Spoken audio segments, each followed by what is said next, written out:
Hello guys, current affairs funda में आप सभी का स्वागत है। मैं हूं आपके साथ अभिषेक शर्मा। और आज के इस वीडियो सेशन में हम 7 फरवरी तक के सभी इंपॉर्टेंट करंट अफेयर्स कवर करने वाले हैं। हमेशा की तरह आप इस वीडियो को अंत तक जरूर देखिएगा। आज पे आपको काफी कुछ जानने के लिए मिलेगा। सेशन की शुरुआत हमेशा की तरह क्वेश्चन ऑफ द डे से करेंगे, जिसका आंसर आपको भी कॉमेंट बॉक्स में करना है। पूछना है, which of the following is a UPI based payment app. निम्नलिखित में से कौन सा यूपीआई आधारित भुगतान ऐप है? ऑप्शंस देखते हैं। आरटीजीएस, नेफ्ट, भीम या फिर ईसीएस। जल्दी से आंसर कर दीजिए, फिर हम आगे बढ़ते हैं। और अगर आपको इस वीडियो सेशन की पीडीएफ चाहिए तो करंट अफेयर्स फंड ऐप पर अवेलेबल है, वहां से आप डाउनलोड कर सकते हैं।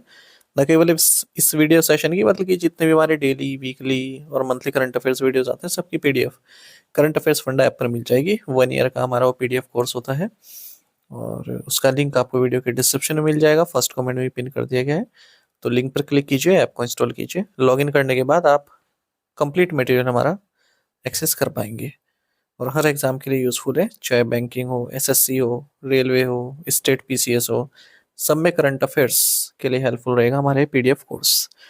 चलिए आंसर कर दीजिए, फिर आगे बढ़ेंगे।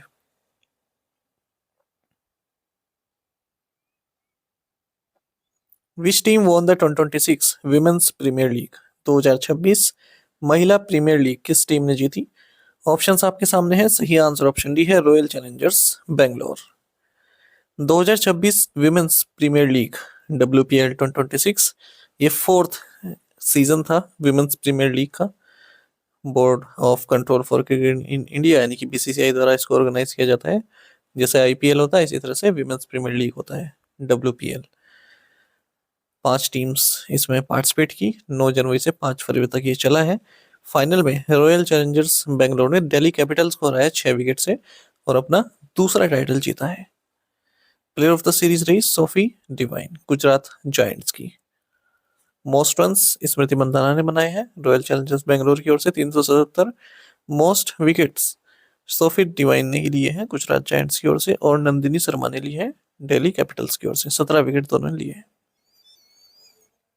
What is the name of India's first cooperative-based taxi service launched recently? हाल ही में शुरू हुई भारत की पहली सहकारी समिति आधारित टैक्सी सेवा का नाम क्या है? ऑप्शंस आपके सामने हैं। सही आंसर ऑप्शन सी है, Bharat taxi. Union home and corporation minister Amit Shah, इन्होंने इंडिया का first cooperative based taxi service launch किया, जिसका नाम है भारत टैक्सी, न्यू दिल्ली में। और 1200 से ज्यादा सारथीज यानी कि जो ड्राइवर पार्टनर्स हैं अलग अलग स्टेट से, उन्होंने इस प्रोग्राम में पार्टिसिपेट किया है। जैसे ओला उबर है, उसी तरह से ये भारत टैक्सी चलाई जा रही है। इंडिया की first cooperative led ride hailing platform है ये। Multi state cooperative societies act 2002 के तहत रजिस्टर्ड है। जीरो कमीशन और सर्च फ्री प्राइसिंग मॉडल पर ये ऑपरेट करती है। Chief executive officer Bharat taxi के विवेक पांड्या है। What decision did the Monetary Policy Committee (MPC) take regarding the policy repo rate during its 59th meeting from February 4 to 6, 2026? मौद्रिक नीति समिति ने 4 से 6 फरवरी 2026 तक आयोजित अपनी 59वीं बैठक के दौरान नीतिगत रेपो दर के संबंध में क्या निर्णय लिया है? ऑप्शंस आपके सामने हैं। सही आंसर ऑप्शन डी है, kept unchanged at 5.25%। Monetary policy committee ने अपनी 59th मीटिंग, जो कि 4 फरवरी से 6 फरवरी के बीच में हुई, और इसमें कुछ फैसले लिए हैं। इसकी अध्यक्षता संजय मल्होत्रा द्वारा की गई, जो कि गवर्नर है रिजर्व बैंक ऑफ इंडिया के। इस मॉनेटरी पॉलिसी कमेटी में जो मेंबर्स हैं वो डॉक्टर नागेश कुमार है, सुकाता भट्टाचार्य है, प्रोफेसर राम सिंह है, डॉक्टर पूनम गुप्ता है, इंद्रनील भट्टाचार्य। इन सभी ने इस मीटिंग को अटेंड किया है और इस मॉनेटरी पॉलिसी कमेटी ने यूनानिमसली यानी कि सर्वसम्मति से ये डिसाइड किया कि जो पॉलिसी रेपो रेट है उसको अनचेंज्ड रखा जाएगा, मतलब जितना पहले था 5.25% उतना ही रखा जाएगा। Standing deposit facility rate STF rate ये 5% रहेगा। Marginal standing facility rate MSF rate और बैंक रेट ये भी 5.50% रहेगा। और न्यूट्रल स्टांस रहने वाला है, यानी कि आगे आने वाले टाइम में बढ़ा भी सकते हैं रेपो रेट और घटा भी सकते हैं। रियल जीडीपी ग्रोथ का प्रोजेक्शन अगर हम देखें 2026-27 में फर्स्ट क्वार्टर में 6.9% और सेकेंड क्वार्टर में 7% बताया गया है। रियल जीडीपी की बात करें अगर हम फर्स्ट एडवांस एस्टिमेट के हिसाब से तो 7.4% बताई गई है 25-26 के लिए। हेडलाइन सीपीआई इन्फ्लेशन इस 0.7% वही नवंबर में, 1.3% वही दिसंबर में। सीपीआई इन्फ्लेशन 2025-26 में प्रोजेक्ट की गई है 2.1%, फोर्थ क्वार्टर में 3.2% और फर्स्ट क्वार्टर में 4%, सेकेंड क्वार्टर में 4.2%। नेक्स्ट मीटिंग इस एनपीसी की 6 से 8 अप्रैल 2024 को होगी। What is the multilingual tourist helpline launched by the ministry of tourism, पर्यटन मंत्रालय द्वारा शुरू की गई बहुभाषी पर्यटक हेल्पलाइन क्या है? राइट आंसर ऑप्शन डी है 1800-111-363। मिनिस्ट्री ऑफ टूरिज्म ने 24/7 मल्टीलिंगुअल टूरिस्ट हेल्पलाइन लॉन्च की है। टोल फ्री नंबर है 1800-333-363 या फिर शॉर्ट कोड भी है इसका 1363। 12 लैंग्वेजेस में इसको लॉन्च किया गया है। 10 इंटरनेशनल लैंग्वेजेस हैं डोमेस्टिक और फॉरेन टूरिस्ट के लिए, ताकि किसी भी तरह से समस्या हो ट्रेवल करने में तो इस हेल्पलाइन नंबर पर वो कॉल कर सकते हैं।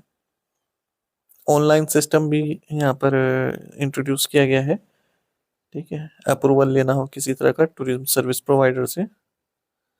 विच international institution approved an 830 million US$ loan to revamp India's ITI network? किस अंतरराष्ट्रीय संस्था ने भारत के आईटीआई नेटवर्क को नया रूप देने के लिए एक 830 मिलियन US$ के ऋण को मंजूरी दी है? राइट आंसर ऑप्शन ए है वर्ल्ड बैंक। तो वर्ल्ड बैंक का जो बोर्ड ऑफ एग्जीक्यूटिव डायरेक्टर्स है, इन्होंने 830 मिलियन US$ का लोन अप्रूव कर दिया है।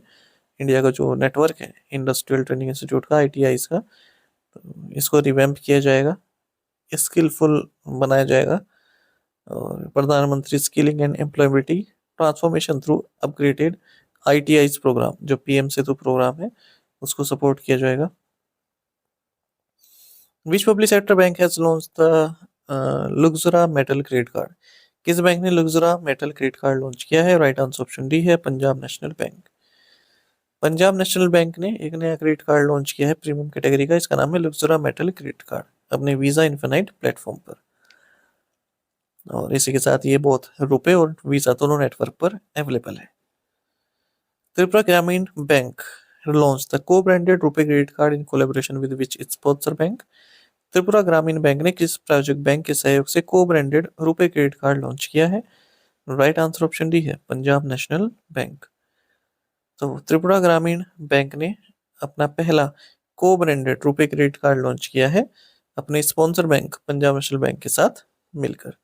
इसी के साथ त्रिपुरा ग्रामीण बैंक पहला रीजनल रूरल बैंक बन गया है उन 8 Punjab National bank sponsored RRBs में, ठीक है, और पहला आरआरबी बन गया हमारे देश में जिसने co-branded RuPay credit card launch किया है। तो महत्वपूर्ण करंट अफेयर है ये। Which Indian origin scientist has been awarded the 2026 Crafoord prize in geosciences? भारतीय मूल के किस वैज्ञानिक को भूविज्ञान के क्षेत्र में 2026 का क्रैफोर्ड पुरस्कार प्रदान किया गया है? राइट आंसर ऑप्शन डी है वीरभद्रन रामनाथन।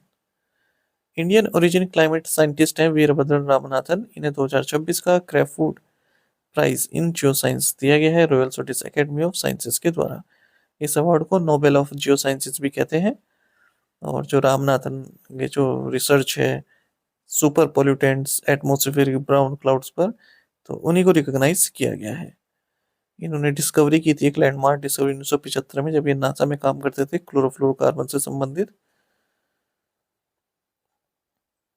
अच्छा, इसमें जो है 8 मिलियन स्वीडिश क्रोनर की कैश अवार्ड भी दिया जाता है, गोल्ड मेडल दिया जाता है साथ में। Which company signed MOU with Esago industries private limited to develop India's first large scale green urea production ecosystem? किस कंपनी ने भारत का पहला बड़े पैमाने पर हरित यूरिया उत्पादन इकोसिस्टम विकसित करने के लिए असागो इंडस्ट्रीज प्राइवेट लिमिटेड के साथ समझौता ज्ञापन पर हस्ताक्षर किए? राइट आंसर ऑप्शन डी है एनटीपीसी ग्रीन एनर्जी लिमिटेड। तो एनटीपीसी ग्रीन एनर्जी लिमिटेड जो कि सब्सिडरी है एनटीपीसी लिमिटेड की, इसने एक एमओयू साइन किया है एसागो इंडस्ट्रीज प्राइवेट लिमिटेड के साथ, ठीक है, इंडिया का first large scale green urea production ecosystem operationalise किया जा सके। कहाँ पर? पुरी मडाका पे। तो एनजीएल ये ग्रीन अमोनिया को सप्लाई करेगी। व्हाट इज पिलू AI primarily design for? Pillow AI को मुख्य रूप से किस लिए डिजाइन किया गया है? राइट आंसर ऑप्शन डी है voice based billing and accounting. तो पिलू एआई इंडिया का first voice based billing and accounting AI agent है। स्मॉल एंड मीडियम बिजनेस के लिए इसको बनाया गया है। इसे लॉन्च किया गया chief minister of Andhra Pradesh N Chandrababu Naidu की उपस्थिति में। तो एक AI part billing and accounting agent है, इसको पिलो एआई प्राइवेट लिमिटेड द्वारा डेवलप किया गया है, आंध्र प्रदेश की कंपनी है। The app enables users to record daily transactions such as sales and payments, access clear business report including balance sheets, receivables, payables, automate purchase and bank transaction increase by uploading bills, bank statement for instant data extraction. तो इन सभी को ये record करता है AI. To the point question, उनके answer देख लेते हैं। Siliguri is in which state? West Bengal. Who is Venezuela's acting president? Delcy Rodriguez. The Halwara Airport is in which state? Punjab. Per the recent US-India trade deal, what tariff will be imposed by the US on made in India product? 18%. The 16th Finance Commission has recommended that the vertical devolution ratio be 41% for 2026-31। आप में से कई students बिल्कुल सही answer किया है, इस तरह से आप पार्टिसिपेट करते रहिए। चलिए आज के असाइनमेंट क्वेश्चन देख लेते हैं, इनके आंसर आपको भी करने हैं। UPI transactions in India are regulated by. UPI is developed and operated by which organization? UPI allows linking of how many bank accounts to a single mobile application? Which tax was introduced in India on 1st July 2017 to create one nation one tax? Which sector contributes the largest share to India's gross domestic product? इन पांचों questions के answer आपको comment box में देने हैं। यदि ये question का answer भी आता है वो भी आप हमें अवश्य बताइएगा। यदि आप हमारे daily current affairs PDF, weekly PDF, monthly PDF और हर महीने के banking and economic awareness PDF चाहते हैं तो करंट अफेयर्स फंडा का 1 मेंबरशिप प्लान आप ज्वाइन कर सकते हैं, जिसका लिंक आपको वीडियो के डिस्क्रिप्शन में या फिर फर्स्ट कमेंट में मिल जाएगा। आपको बता दें, इस 1 मेंबरशिप प्लान के तहत जितना भी हमारा पीडीएफ कंटेंट है वो आपको 1 साल तक के लिए प्रोवाइड कराते हैं, जिसे आप डाउनलोड कर सकते हैं, प्रिंट आउट भी निकलवा सकते हैं। इसके लिए चाहे तो आप करंट अफेयर्स फंडा ऐप को यूज़ कर सकते हैं या फिर अपने लैपटॉप या सिस्टम की मदद से वेब लॉगिन भी कर सकते हैं। कोई भी आपका एग्जाम हो, बैंकिंग, एसएससी, रेलवे या फिर स्टेट पीसीएस, जहाँ पर भी जनरल अवेयरनेस या करंट अफेयर्स पूछे जाते हैं, सभी एग्जाम्स के लिए हमारे पीडीएफ कंटेंट काफ़ी यूजफुल है। इस पीडीएफ कोर्स में आपको RBI circulars, financial awareness, digital awareness, banking awareness, general and economic awareness सब कुछ प्रोवाइड करा रहे हैं, वो भी 1 साल की वैलिडिटी के साथ। बैंकिंग अवेयरनेस कंप्लीट पढ़ाई गई है, न केवल आपके बैंकिंग मेंस एग्जाम के लिए, बल्कि अगर आप बैंकिंग इंटरव्यूज देते हैं उसमें भी आपके लिए हेल्पफुल रहेगा। और इंडियन इकोनॉमी कंप्लीट पढ़ाई गई है, एसएससी, रेलवे, स्टेट पीसी जैसे एग्जाम में आपके काम आएगी। इंश्योरेंस से संबंधित डेडिकेटेड चैप्टर दिया गया है, इंश्योरेंस के बेसिक्स आपके वहाँ से क्लियर हो जाएंगे। तो ए टू जेड सब कुछ आपको एक ही कोर्स में मिल रहा है और कहीं आपको जाने की जरूरत नहीं है। कहाँ पर मिलेगा? करंट अफेयर्स फंडा ऐप पर। ऐप का लिंक वीडियो के डिस्क्रिप्शन में दिया गया है और फर्स्ट कमेंट में पिन कर दिया गया है। तो उस लिंक पर क्लिक कीजिए, ऐप को इंस्टॉल कीजिए, लॉगिन करने के बाद आप ये कोर्स बाय कर पाएंगे। फिर भी कोई डाउट रहता है तो हमारा कस्टमर केयर नंबर है 8448169788, इस पर आप कॉल कीजिए या फिर व्हाट्सएप करके भी जानकारी प्राप्त कर सकते हैं। टेलीग्राम पर ज्वाइन करना ना भूलें, करंट अफेयर्स फंडा नाम से हमारा टेलीग्राम चैनल है। Thank you guys.